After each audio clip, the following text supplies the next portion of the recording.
In this age, the seeds of corruption were sown by America and cultivated by the Jews.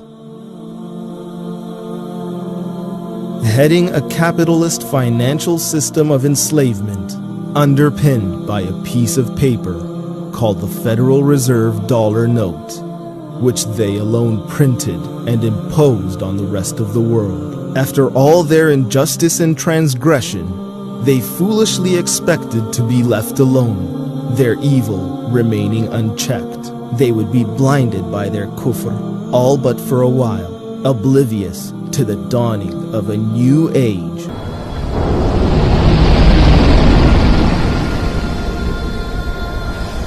This is the return of the gold dinar.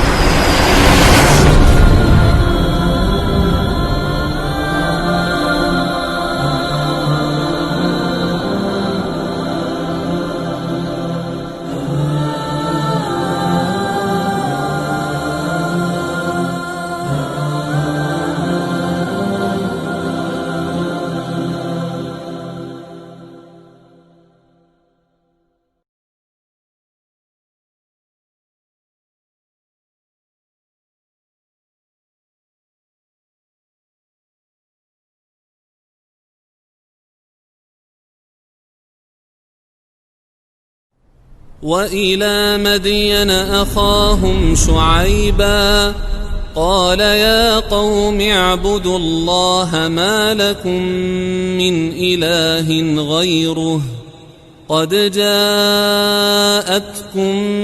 بينة من ربكم فأوفوا الكيل والميزان ولا تبخسوا الناس أشياءهم ولا تفسدوا في الأرض بعد إصلاحها ذلكم خير لكم إن كنتم مؤمنين.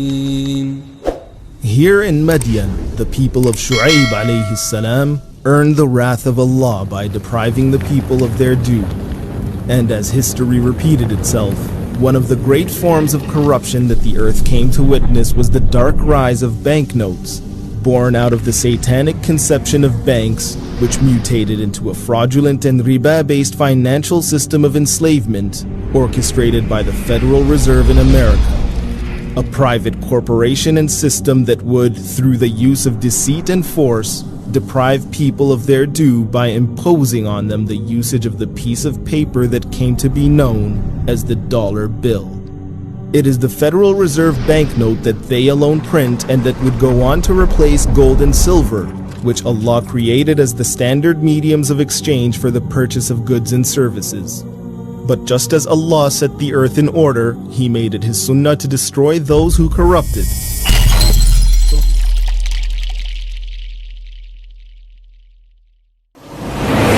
The rest of Europe was drenched in kufr and blinded by an age of darkness, a land of feuding kingdoms plagued with greed and indecency, where the society's moral fabric only continued to decay. The various kingdoms each used coins specific to them. This made the business of exchanging one coin denomination for another and charging a commission for the service very profitable. Furthermore, in order to attract gold and silver coinage, the bankers began to pay interest on coins stored in their vaults. The bankers, however, noticed that not all depositors redeemed their gold and silver coinage at the same time. This phenomenon would signal the next phase of corruption, which came to be known as fractional reserve banking. To illustrate, an individual deposits 20 gold coins with the bank on the condition that he receives 1 gold coin per month as an interest payment on the deposit. If another 4 individuals do the same, the bank then has 100 coins stored in its reserves. At the end of the month, however, only 1 individual returns to redeem his deposit of 20 coins, and to also receive his interest payment of 1 gold coin. But instead of using its own gold to make the interest payment, the bank uses the gold coins of its customers deposited in its reserve. So the bank is left with 79 coins stored in its reserve, and with the expectation that not all of their customers would return to redeem their coins all at the same time, The bank could then loan out a fraction of their coin deposits to new customers. They could, for example, loan 2 customers 20 gold coins each on condition that they also pay the bank back the amount of the loan plus an extra 2 gold coins as an interest payment.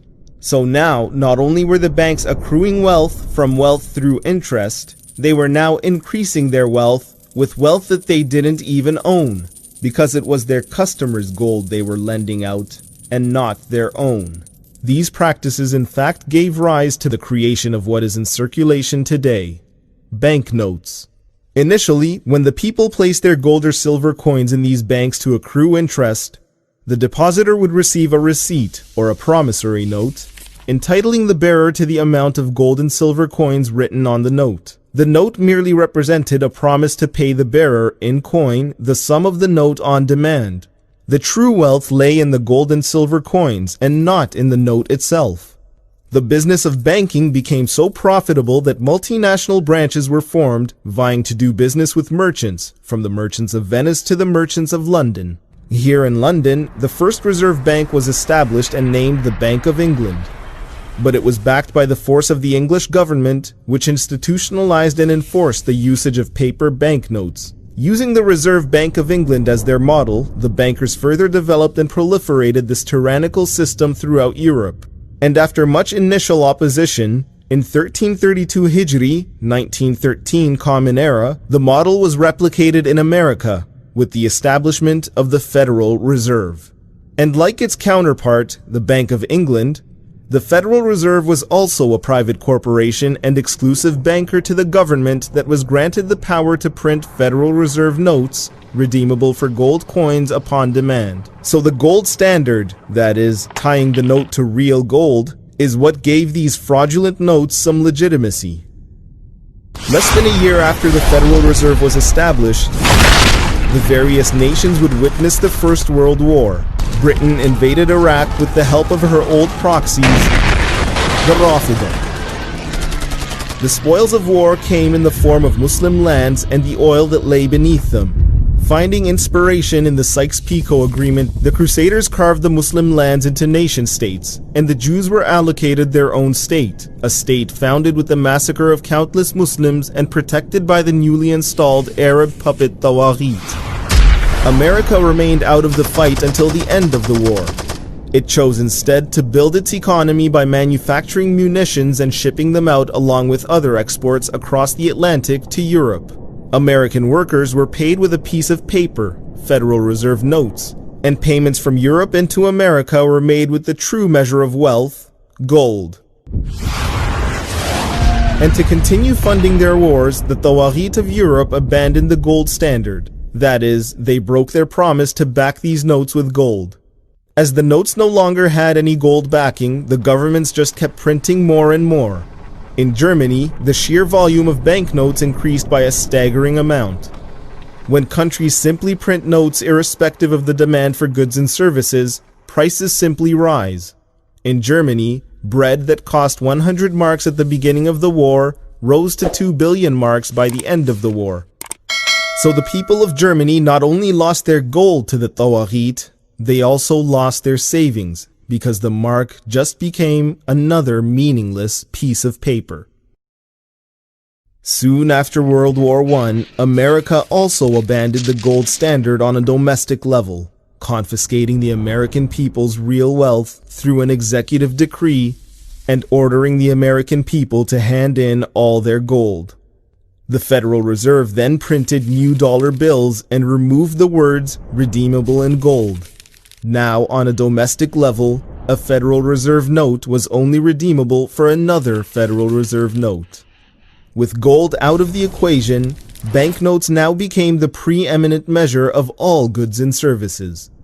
The bankers had successfully replaced gold, which Allah created as the ultimate measure.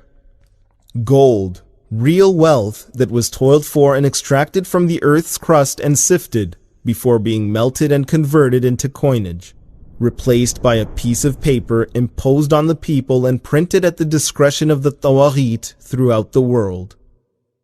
Shortly after this great theft, the world was blasted by the shock of World War II.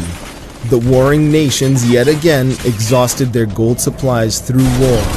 But in the early stages of the war, America resorted to the same tactics they had previously employed in World War I, selling armaments, food, and other commodities to Europe in return for gold.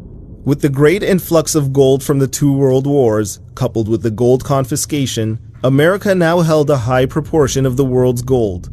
It used this position of strength to organize a meeting in Bretton Woods with over 40 other nations. Here it developed a new banking and foreign exchange system post-World War II, called the Bretton Woods system.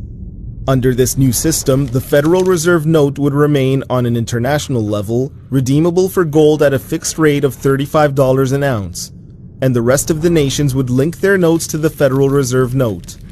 The Federal Reserve was now the banker to all the nations of the world.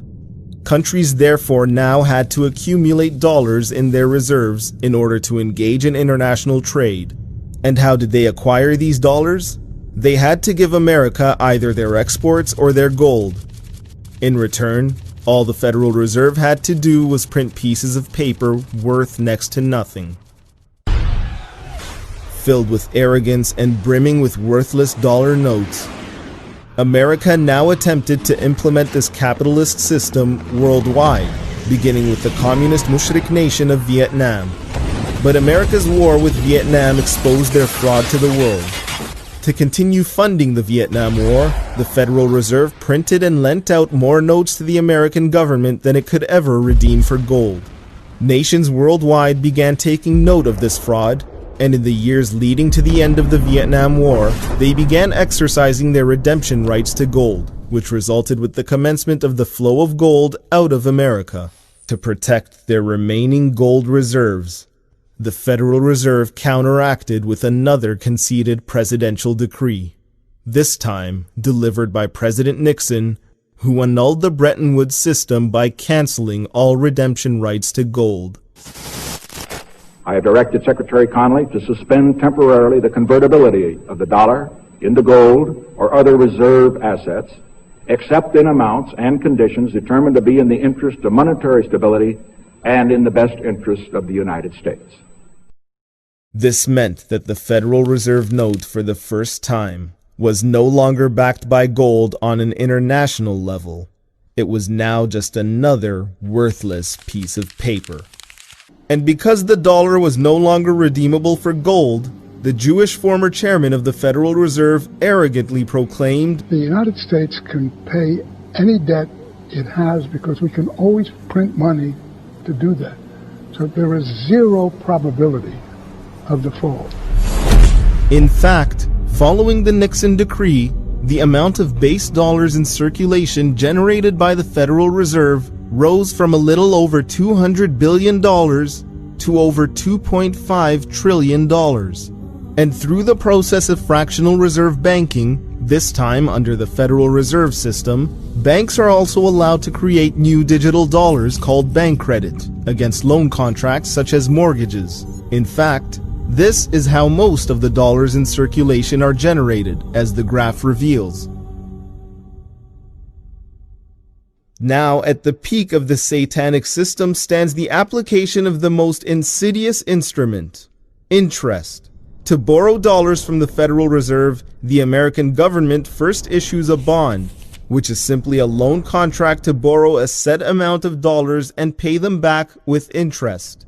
The Federal Reserve then purchases these bonds via private banks, and upon completion of this transaction, Federal Reserve notes are simply printed into existence. But when the Federal Reserve creates dollars against a bond, or when banks create dollars against a loan contract for that matter, only the amount of principal on the loan is actually created.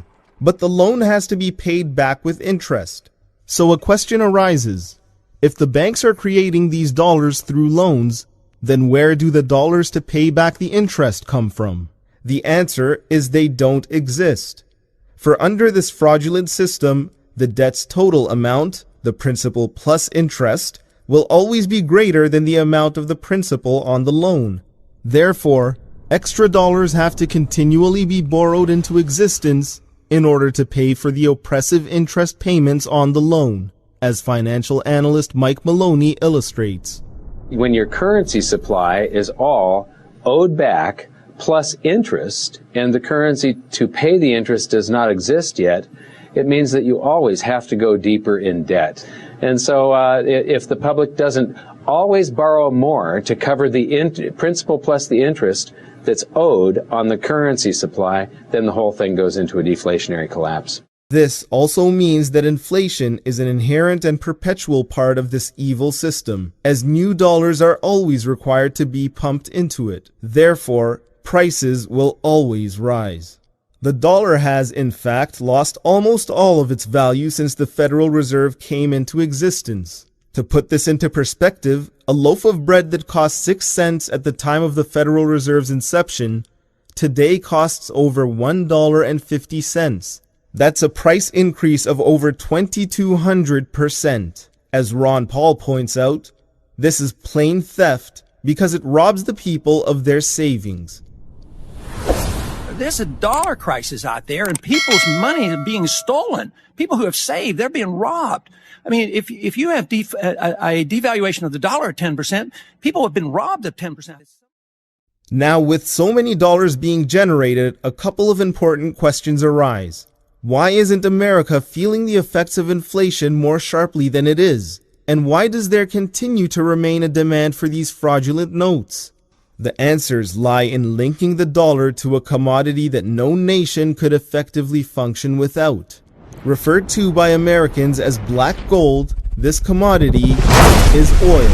It is the lifeblood of all economies, fueling motor vehicles, power plants, and factories. And it also helps protect these countries by fueling their war machines. Accordingly, the demand for oil will always be high, and so too, as a result, the demand for US dollars. Therefore, following the Nixon decree, the American government directed their puppet Taghut, the Saudi government, to use its strong influence in OPEC, whose membership is comprised of the leading oil-producing nations, to manipulate oil prices and ensure that oil would only be sold in Federal Reserve dollars. In return, America would continue to militarily and politically support the Taghut regime. These agreements came to be known as the petrodollar system. This system firstly meant that America, directed by the Federal Reserve, could simply print dollars worth no more than the paper they were printed on in order to purchase oil, which the Taghut stole from the Muslims and which should have been sold for gold.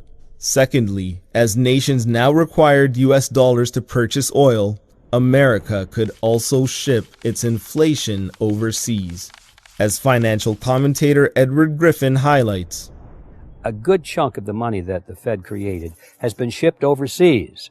I remember early in my research, I heard this expression that the Americans have exported their inflation. I thought, what is that? How can you export your inflation? Put it in a box and send it out? What do you do?